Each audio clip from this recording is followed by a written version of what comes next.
Hello my pups and welcome to another video of Fox Reacts. Today, we're checking out a kill count. This one being for the Wrong Turn remake that apparently just came out this year. Well, let's hop on over onto Dead Meat, meet James A. Janice, and see just how many kills are in this remake.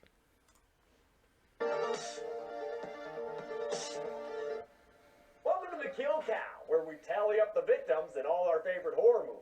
I'm James A. Janice, and Hi, today James. we're looking at the 2021 reboot of Wrong Turn. I Oh, covered the Wrong Turn reboot. franchise last summer, going through all 6 of the increasingly revolting films. What started as a run-of-the-mill You know, I can agree with them. type story quickly became a series trying to continually one-up itself in gore and depravity. The only one Yeah, I actually too like much. is Joe Lynch's Part 2, and the latter 4 films are among my least favorite movies on the Kill Count. They're just too much, man. You nasty Wrong Yeah, Turn. The series yeah, has been dormant bad. since Part 6 in 2014, which was actually a reboot itself. But while Oh yeah, that's right. simply gave us new backstory for the franchise's trio of cannibal killers, this new Wrong Turn is a hard reset and jettisons Three Finger, Sawtooth, and One Eye altogether. Damn. In fact, cannibalism as Oh a well. whole is mostly absent, and the film could, and maybe should, be its own completely separate horror movie.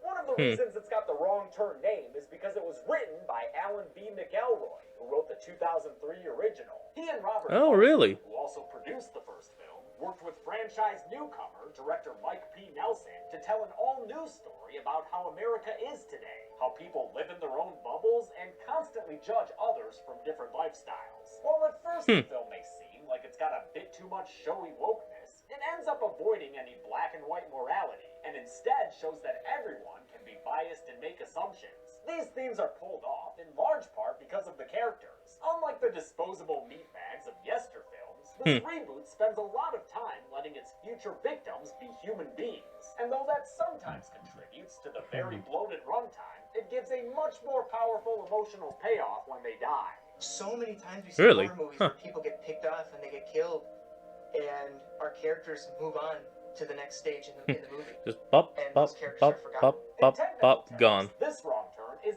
easily the most cinematic, with a few sequences that are excellent, and an overall look that fully separates it from the sequels made with cheap video on even cheaper sets. I wouldn't call it a great movie. The aforementioned runtime is a total fucking slog. There are a handful of annoying horror tropes, and the editing is sometimes questionable, especially excuse me. the overstretched ending that'll leave you begging for the credits to roll. But compared to Seems to Part be a bad 3 movie. and 6, this is a definite improvement. Just like those other Wrong Turn movies, this one's got a bunch of good kills. Cue the sponsor talk. When I went on a 2-week solo hiking trip 10 years ago, I had to listen to my music through crappy cheap earbuds. I wish that I had had Raycons. Ah, yes, the Noise Raycons. isolating fit, great sound, and 6 hours of playtime would have made for a much better listening experience. I think that's when I was getting really into Zappa. Raycon earbuds are great while working out, too, since you can rely on them to stay inside your ears with no dangling wires or stems. To enjoy their seamless Bluetooth pairing and beautiful bassy sound, go to buyraycon.com/deadmeat and get 15% off your Raycon purchase. And if you don't love them, return them for free within 45 days. That's buyraycon.com/deadmeat. The link's in the description for 15% off your order today. Kind of wish I had a sponsor. Finally make a right turn and get to the kills. The movie begins with Matthew Modine driving his silver mane all around a small Virginian town. Unlike the original series' setting of West Virginia, this one takes place in Old Dominion. Scott Old Shaw is Dominion? looking for his missing daughter Jen, who was here when she last contacted him 6 weeks ago. Really hope the locals are helpful for you, brah. Who's the black fella? Well, that's just one guy. Maybe this dude at the bar can help. Goddamn yuppies. Okay, not a fan of diverse Jeez. city youths here. Got it. Barfly Nate is played by Tim DeZarn, by the way. Mordecai the Harbinger in Cabin in the Woods. Hey! Yelling at youths, that guy. We jumped to 6 weeks earlier to meet the pre-missing kids. Oh, foot tattoos? Leg selfies? Yeah, they youthy as fuck. Your standard pack of modern-day, college-educated young liberals. That's why Jen ain't no old-school final girl, changing a blown-out tire on her own. Fucking girl power. Hope she saves some of that girl power for whoever's watching them from the woods. The kids get to that small town where they're offered solid Hope they had a jack. advice by innkeeper Eileen. Stay on the marked trail.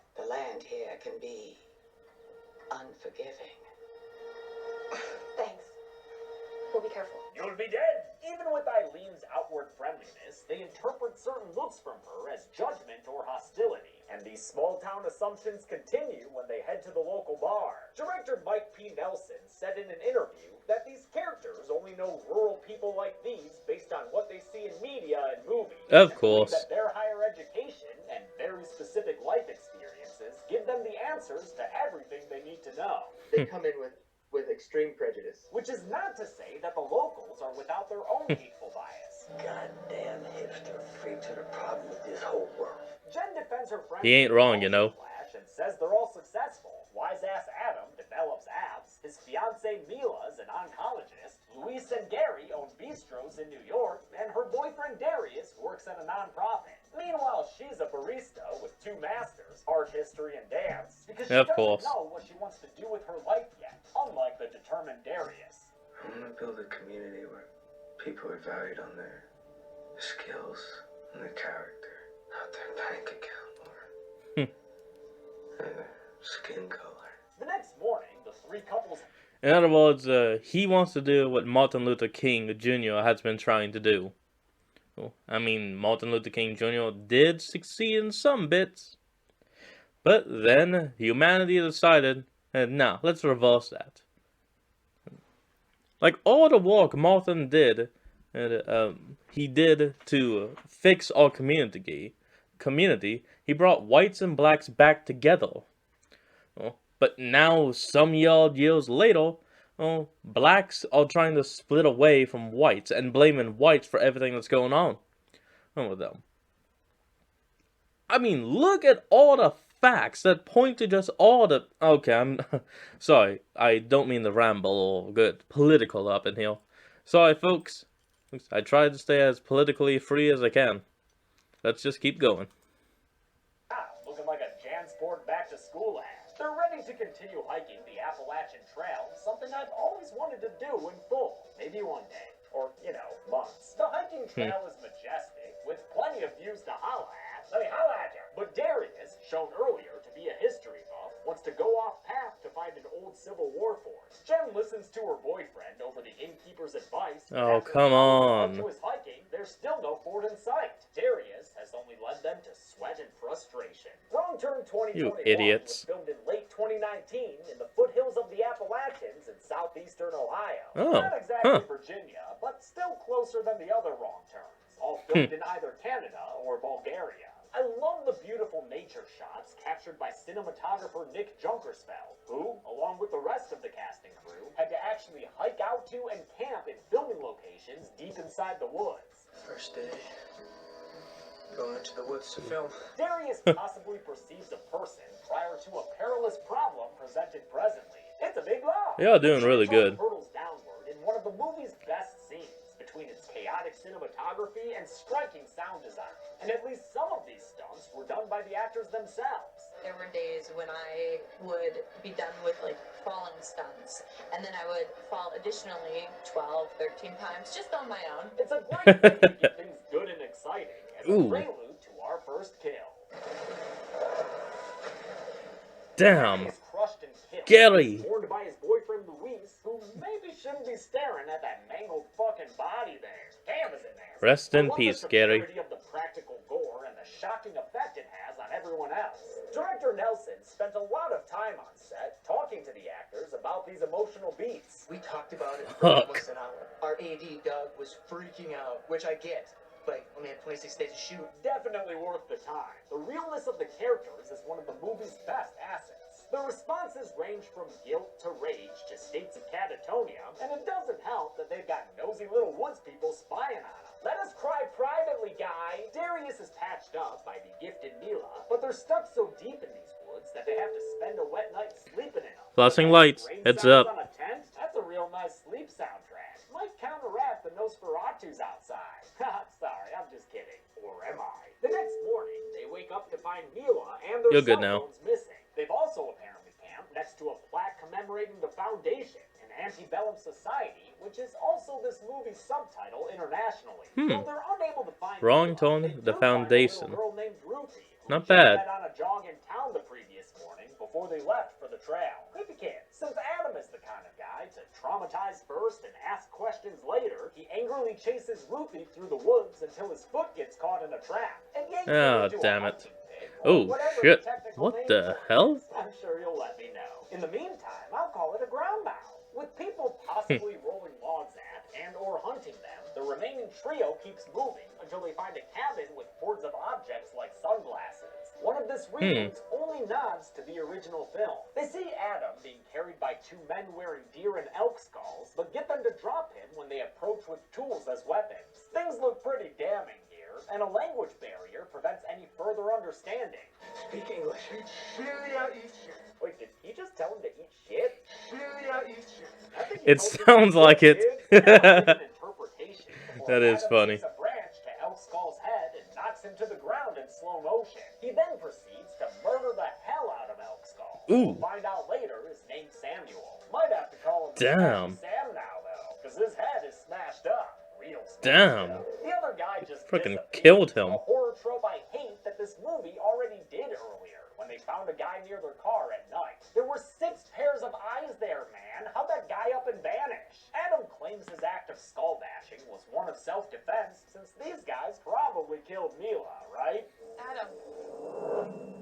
Awkward. She said she had left them this morning to pee, which is bullshit to me. They looked for her for a while. In any case, if she's alive, then, Did you just kill this man for no reason? the ethical Yep, ideas that that's the movie a model. advocates are a nice addition to an otherwise standard horror plot. It shows that none of the 3 cultures presented in the film are entirely good or bad, and that it's dangerous to assume the worst of someone based on stereotypes. They go up there with expectations and kill someone because they thought they were monsters. In this horror movie, the victims don't get killed for having sex Jeez. and doing drugs. They get killed for judging people prematurely. Look at him! He's a fucking animal! The specific lines conveying these ideas. Who's just wearing aren't an always elk subtle. skull? You're clueless about what you want for your own blessed all-American white girl life, and yet you know exactly what's right for everybody else. But I don't know. This is some crazy shit. Raping a brain damaged dude, right? You know, I have to Another agree. sticks a Yeah, hole in that's better. Darius's shoulder, and another patch job from Mila makes everything okay. Glad she can handle these medical roles, but y'all need a ranger to spot these peeping trees. Don't Oh, keep an what eye the out for hell? those eyes. You're likely to lose your Louise. Camouflaged hunters climb out of the ground, and during their hectic escape, This is Mila actually falls into a impressive. pit and is impaled upon a bunch of stakes. Her Ow. fiancé Adam, who had promised earlier never to leave her side, reneges on his word when he rightfully assesses her situation as, you know, pretty fucked. It's a dark moment, man. I mean, he ain't wrong. Mila joins the kill count when one of the hunters finds her in the pit. He notches an arrow Punji and trap. sends it flying into her face off screen. Adam is tripped and captured. Darius is somehow lifted straight up a sheer rock cliff, and Jen is knocked out when she's punched into some rocks. They're all stripped to their skivvies by a woman Damn. named Edith, who Jen also met during her morning jog. She hoods their heads and marches them to a fence, behind which there's a whole gosh darn community.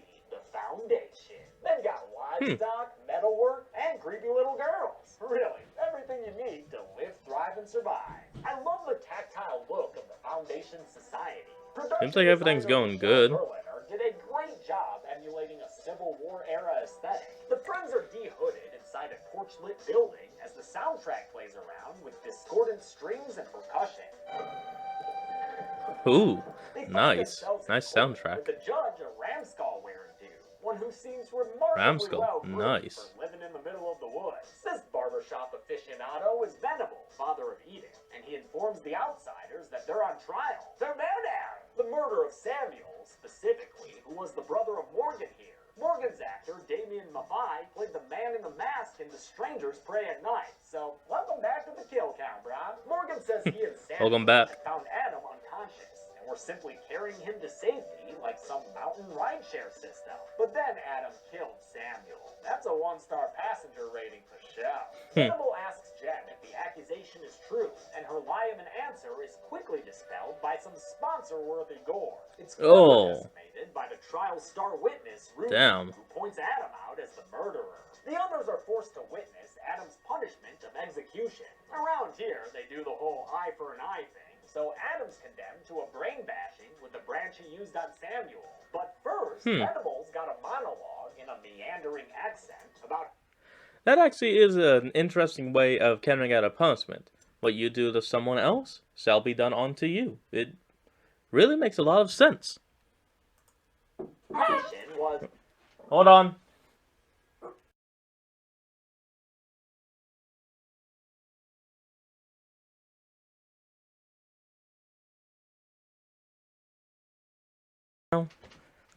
That a bit to this runtime. Y'all will be able to just skip past that. Anyway, let's continue on with the reaction.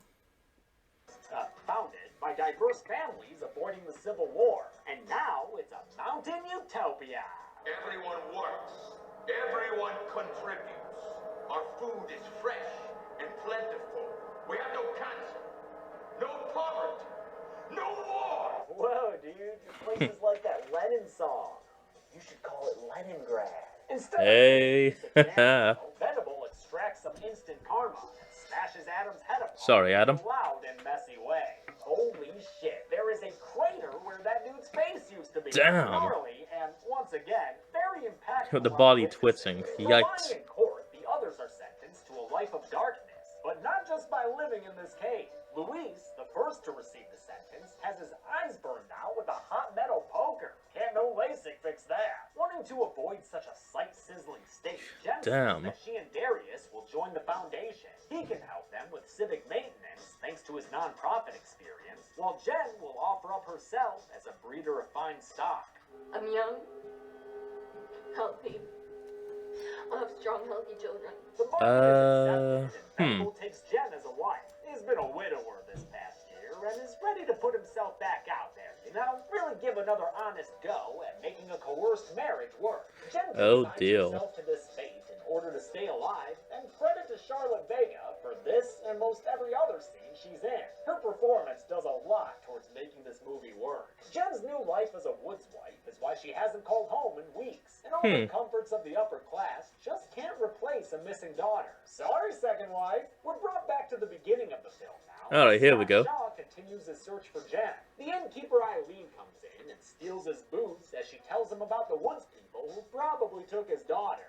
The Foundation. Hope you didn't fill up on the appetizer, Scott, because we just ordered you a big helping of hot exposition. She basically repeats what Venable said. The Foundation was started in the mountains on the cusp of the Civil War, planning to be the foundation of a shiny new nation after America tore itself asunder. Nowadays, the Foundation and this small town share a kind of college roommate living situation. We don't bother them, and they don't bother us. Eileen says the Foundation Yeah, that's is college dangerous roommates. to people who stray too close. Even more dangerous than locals like Nate who deliver ass whoopings in the street. But Scott's still determined to find his daughter the next day, so she sets him up with a woods guide for Hunter nephew Ed. Hey, Ed? Yeah, nice to meet you, but what the fuck are you doing in this movie? We're an hour 15 What do you mean? into this thing. Why the hell are we meeting new characters? Scott heads up the mountain, with Ed helping spot the traps among the trees. But while Scott's taking never too late.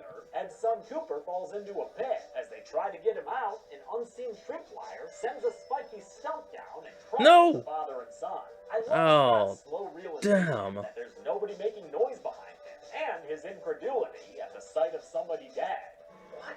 A far cry from breakfast on your kitchen island, dude. He gathers what he can from the fallen guy. That is bad. He's on foot by himself, traveling deep into the night until he reaches the Foundation, at which point some Scully folk arrive to give him a welcome beating. Inside the Foundation's gates, Scott discovers one of his assailants is Darius. And where could your daughter be, you rootin' tootin' cowboy? Well, don't look now, but she's the one shooting an arrow into your arm. Daddy's little girl has grown into a regular Katniss. Venable shows up and passes judgment on Scott sans trial. For trespassing, he'll be blinded, a sentence of darkness at dawn.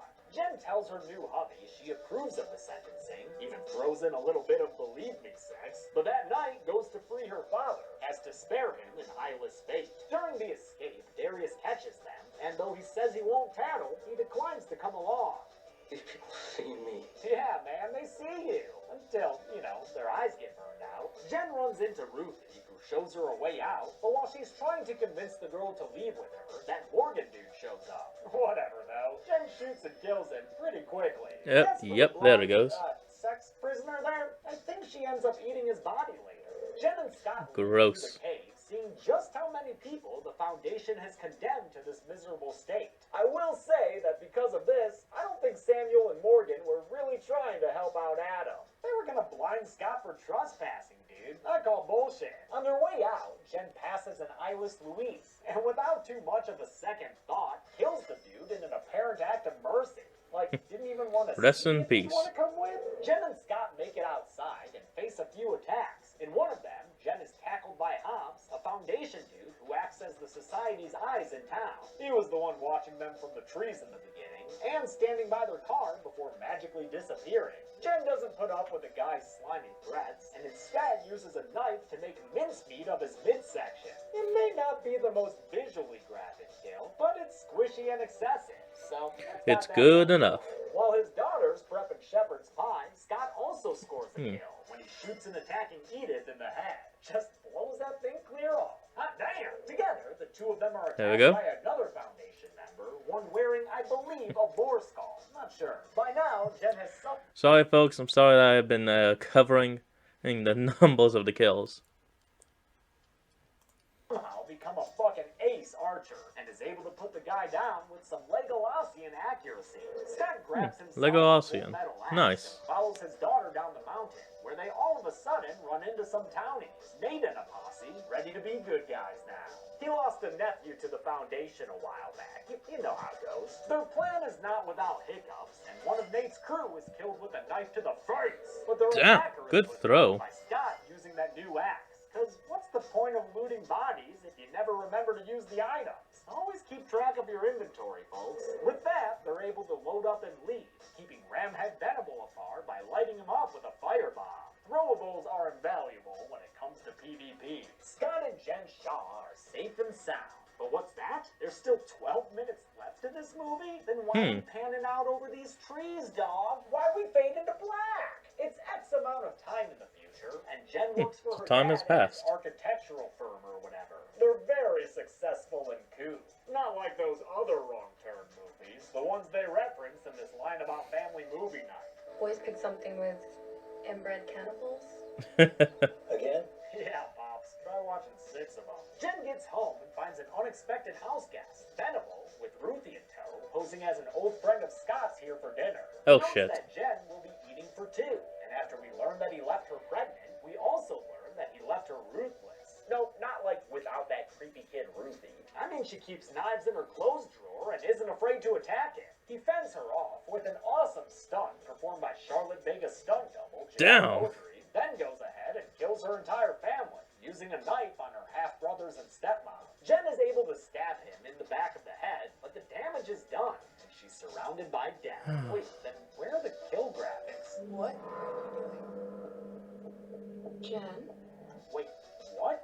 Oh, that was a daydream? Wait, what the hell? Already running way long, movie. Having imagined the violence Venable could inflict upon her family, Jen agrees to return to him as long as he promises not to hurt them. She comes outside to find other Foundation members waiting, and the movie ends with her RV driving down the block. Title car! Damn. Wait a minute, you can call this thing Return of the Goddamn King, because we got ourselves another ending. This one's set to a breathy rendition of a Woody Guthrie classic. This land was made for you and me. That version of This Land Is Your Land was sung by Matthew Modine's daughter, Ruby, who we saw in the Happy Death Day films as Tree's occasionally murderous roommate. While she's given that tune the modern-day trailer treatment, Jen scores 2 final kills through repeated stabbings, though neither of her visible victims are Venable. Maybe she killed him or others inside the RV, but I don't want to count them without knowing for certain. Sequels are always a possibility, you know? The movie ends for realsies as the credits roll. Here we go. A long unbroken shot of Jen and Ruthie walking down the street. Good kills are the That's foundation good. to That's any good. slasher flick. How many were in the new Wrong Turn? Let's find out at the numbers. Oh, fucking ground mounds! Fucking ground mounds. 15 people died in this Wrong Turn, tying it with part 3 for the most kills of the franchise. The victims consisted of 13 men and only 2 women, a gender imbalance we are very used to seeing by now. And with a runtime of 110 minutes, that left us with a kill on average every 7 1/3 minutes. I'll give the Golden Chainsaw saw for coolest kill to Adam. Lots Oh of yeah, pretty definitely. head-smashing options in this movie, but that hollowed-out husk of a skull is particularly brutal. Don't Machete for lamest kill will go to Morgan, who was shot once by Jen. I don't care that we see his body later in the movie's one act of cannibalism. It was still a lame kill. And that's it. This Wrong Turn reboot came out in 2021 and completely ignored the rest of the series. My condolences to the Three Finger Fan Club. Next week is 12-Hour Shift, one of my favorite recent horror movies. But until then, I'm James A. Janice. This has been the Kill Count. Thanks a lot for watching this. Alright guys, just like normal, link to the original will be in the description. I hope you enjoyed, and see all you pups later. Well, have a nice day.